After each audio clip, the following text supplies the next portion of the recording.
الحمد لله رب العالمين. الصلاة والسلام على رسوله الكريم. أما بعد فقد قال الله تعالى في كلامه المجيد وفرقانه الحميد. أعوذ بالله من الشيطان الرجيم. بسم الله الرحمن الرحيم. إنما التوبة على الله للذين يعملون السوء بجهالة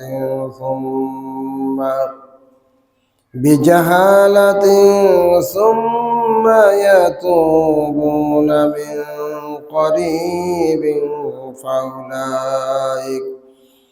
فأولئك يتوب الله عليهم وكان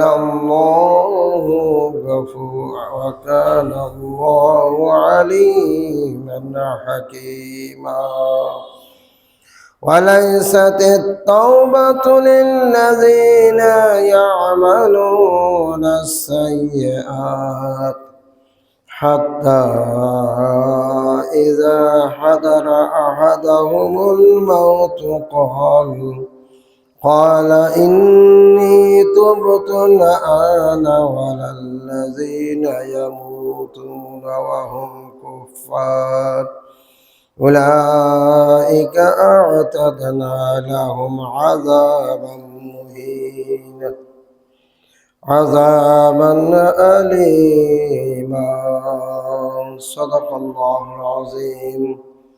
درود إبراهيم قل اللهم صل على محمد وعلى آل محمد كما صليت على إبراهيم وعلى آل إبراهيم إنك حميد مجيد. اللهم بارك على محمد وعلى آل محمد كما باركت على إبراهيم وعلى آل إبراهيم إنك حميد مجيد. السلام عليكم ورحمة الله. আজকের সম্মানিত আমার মুসল্লি ভাইসব, মহান আল্লাহ পাকের দরবারে কৃতজ্ঞতা প্রকাশ করছি যে আল্লাহ আমাদেরকে তার ভালোবাসা, তার সন্তুষ্ট অর্জনের লক্ষ্যে তার নৈকট্যশীল বান্দায় পরিণত হওয়ার জন্যে আল্লাহ তাআলা আমাদেরকে পবিত্র মাহে রমজান দান করেছিলেন এবং এই মাহে রমজান আজ থেকে শেষ হয়ে যাচ্ছে। এই মাহে রমজান আল্লাহর পক্ষ থেকে পাওয়ার কারণে আমরা সবাই কৃতজ্ঞতা প্রকাশ করি, সবাই বলি আলহামদুলিল্লাহ। আমাদের জীবনে এই দিনটি আর ফিরে আসবে না, কারণ আজকের তারিখ হলো কত ইংরেজি? আজকে 20/3/2026। 20/3 আসবে বটে, কিন্তু 26 আর আসবে না। খেয়াল করে দেখছি আমরা, 20/3/26 আসবে না, আসবে 20/3/27, 28, 29, 30 এইভাবে করে। আমরা যে দিনগুলি পেলাম এই দিনগুলো আর আসবে না। আল্লাহর নবী সাল্লাল্লাহু আলাইহি সাল্লাম বলেছেন, প্রত্যেক দিন এবং রাত আল্লাহ রাব্বুল আলামিনের পক্ষ থেকে প্রত্যেকটা বান্দা বান্দিকে ডাক দিয়ে বলে, হে আল্লাহর বান্দারা, আমি দিন আর কোনোদিন তোমাদের কাছে আসব না, আমি চলে যাব। তুমি আমার মধ্যে থাকিয়া নেক কাজ করো, ভালো কাজ করো, সৎ কাজ করো, আল্লাহর হুকুম মেনে চলো, তাহলে আমি তোমাদের জন্য আল্লাহর দরবারে কিয়ামতের ময়দানে সাক্ষী হয়ে দাঁড়াবো। সুবহানাল্লাহ। অনুরূপভাবে রাত বলে, প্রত্যেকটা রাতেই বলে, হে আল্লাহর বান্দা, তুমি আমার মধ্যে আল্লাহর ইবাদত বন্দেগী করো। একটা অজানা কথা আমি আপনাদের জানাই দিলাম। আল্লাহর নবী বলেছেন, প্রত্যেক রাত আল্লাহর দরবারে ফরিয়াদ করে, আল্লাহ, হে হে আল্লাহর বান্দা, তুমি আজকে নেক কাজ করো, আমার মধ্যে থাকিয়া যত ভালো কাজ করবে এবং মন্দ কাজ থেকে বিরত থাকবে, আমি রাত কোনোদিন আর আসবো না। কিয়ামতের ময়দানে তোমার জন্য আমি রাত তোমার পক্ষ হইয়া সাক্ষ্য দিব।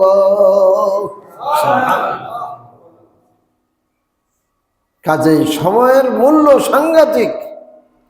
1 সেকেন্ডের জন্য কারো জানও চলে যেতে পারে, ঠিক কিনা? আবার 1 সেকেন্ডের জন্য কেউ বাঁচতেও পারে। অ্যাক্সিডেন্টগুলো কত হচ্ছে দেখেন না? 1 সেকেন্ড যদি একটু এইদিকে থাকতো তাহলে হয়তো বা লাগতো না। আবার দেখেন যে 1 সেকেন্ডের কারণে ওই যথাস্থানে গিয়ে অ্যাক্সিডেন্ট হয়ে মারা গেল। 1 সেকেন্ডের মূল্যর হিসাব আমরা দিতে পারবো না। আমরা তো মসজিদে অনেক সময় দেরি করে আসি। আল্লাহর নবী বলেছেন, যে ব্যক্তি মসজিদে আসার প্রস্তুতি নিয়ে গোসল করলো এবং উত্তম কাপড় পরিধান করে আসলো, সবচেয়ে উত্তম কাপড়টা পরিধান করে আসতে হবে, সাজগোজ করে। সুবহানাল্লাহ।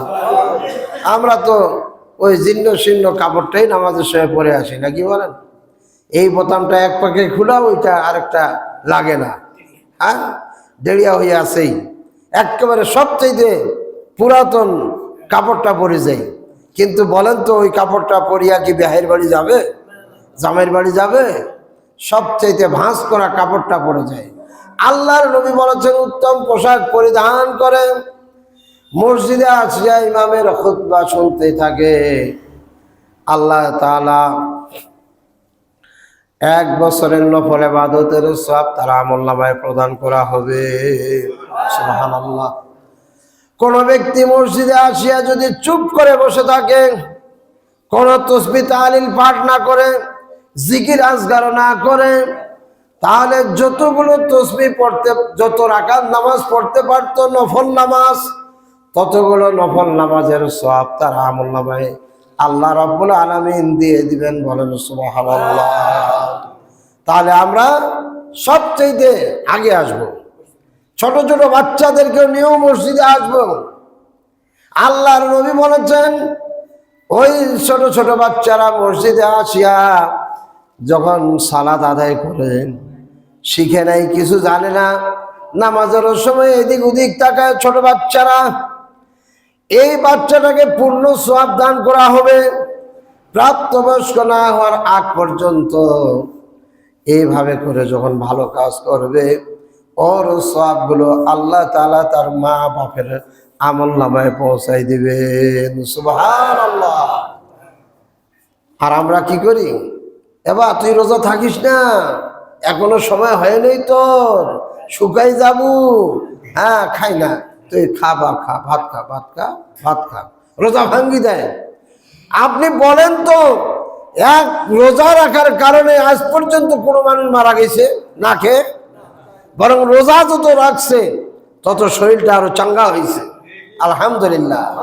আমি আমার কথা বলতেছি, রমজান মাসে তো রোজা রাখি, এছাড়া অর্ধেক দিন রোজা রাখতেই যায় আমার সারা বছরের, আলহামদুলিল্লাহ। এটা বলার কথা নয়, কিন্তু কারণে বলতেছে। কারণে বললাম, এত রোজা থাকার কারণে মনে হয় যে আমি দৌড়েই এখন পথ চলতে পারবো ইনশাআল্লাহ, আমার শরীরের ভিতরে কোনো অসুখ নাই ইনশাআল্লাহ। তাহলে রোজার কি উপকার! আল্লাহর নবী বলেছেন, একটা রোজার কি ফজিলত। যদি কোনো ব্যক্তি একটা রোজা ইচ্ছাকৃতভাবে কাজা করে ফেলে, তাহলে সারা জীবন রোজা যদি রাখত, তারপরে একটা রোজার হক আদায় করতে পারত না। সুবহানাল্লাহ বলেন। আওয়াজ কিন্তু আপনাদের আগের থেকে এখন আওয়াজ কণ্ঠস্বর ইমানের কারণে আরো বেশি হইতে হবে, ঠিক কিনা? এলাকার মানুষ যেন জানতে পারে যে পশ্চিম পাড়ার মুসল্লিরা বড় চাঙ্গা হয়ে গেছে, ঠিক কিনা বলেন তো? জোরে বলেন সুবহানাল্লাহ। প্রত্যেক জুম্মার দিন আগে আসবেন, আমার এলাকার মা বোনেরাও যাতে খুতবা শুনতে পারে। এই মসজিদের আওয়াজ দিয়ে কোনো মসজিদের ক্ষতি হবে না, এজন্য আমরা মাইকটা চালু করে দিলাম, ঠিক কিনা? ভাইরা আমার, রোজার গুরুত্বের কিছু আলোচনা করলাম। রোজার মাস আমাদের কাছ থেকে বিদায় নিচ্ছে। বিদায় নিলে কিন্তু আমরা কি সংগ্রহ করলাম? বাজারে গেছি, টাকাও পকেটে আছে, যা যা খরিদ করে নেওয়ার দরকার, কিন্তু নিলাম না। বাড়িতে এসে গালি খাইতে হবে, অথবা চাল টাল নেওয়ার প্রয়োজন ছিল, নিলাম না, অনাহারে থাকতে হতে পারে, ঠিক কিনা বলেন? আল্লাহ রাব্বুল আলামিন পবিত্র মাহে রমজানে কিছু আমাদের কামাই করার জন্য বলেছেন এবং প্রশিক্ষণ নেওয়ার জন্য বলেছেন। এই প্রশিক্ষণটা যদি নিতে পারতাম, বাকি 11টি মাস যদি এই প্রশিক্ষণ দিয়ে চলতাম, তাহলে কিন্তু আমাদের জীবনটা সার্থক হয়ে যাইতো। বলেন সুবহানাল্লাহ।